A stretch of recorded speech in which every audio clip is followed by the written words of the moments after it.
अविनाश शेलार यांच्याकडून कोल्हापूर जिल्हा सहकारी दूध उत्पादक संघ म्हणजेच गोकुळने हलाल प्रमाणपत्र घेतल्याचे समोर आले आहे।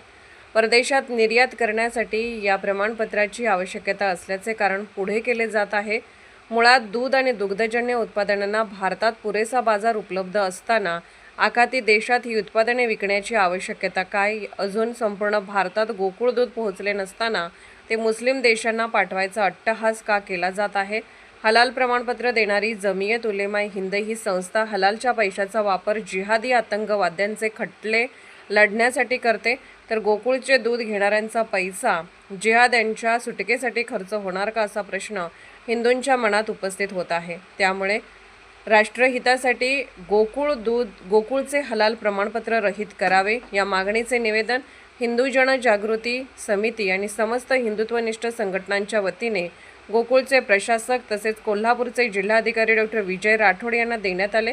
गोकुळच्या प्रशासकांनी यावर प्रशासकीय मंडळाच्या बैठकीत चर्चा करून पुढील निर्णय घेऊ असे आश्वासन शिष्टमंडळास दिले। गोकुळने हलाल प्रमाणपत्र घेण्याचा निर्णय रहित केल्यास प्रसंगी गोकुळवर मोठा मोर्चा काढण्याची चेतावणी दिली।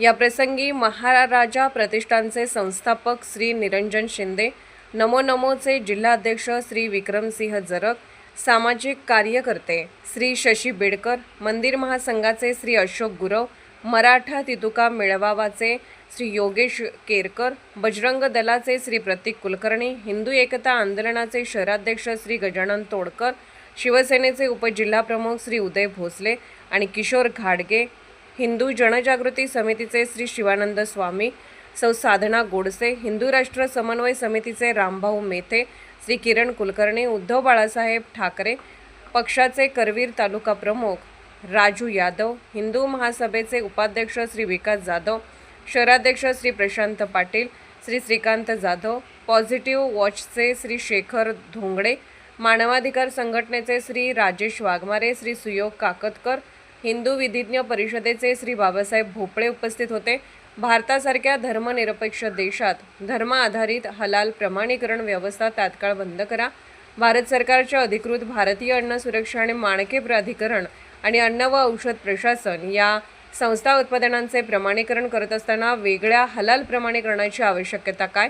त्यामुळे भारतासारख्या धर्मनिरपेक्ष देशात धर्म आधारित हलाल प्रमाणीकरण व्यवस्था तात्काळ बंद केली पाहिजे।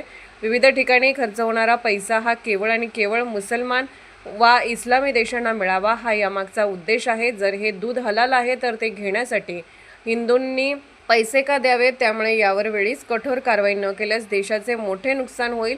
त्यामुळे गोकुळ दूध संघाचे हलाल प्रमाणपत्र तात्काळ रहित करावे आणि जे अध्यक्ष संचालक यांच्या काळात हे प्रमाणपत्र घेतले त्यांची सखोल चौकशी करण्यात यावी, अशीही मागणी या प्रसंगी करण्यात आली।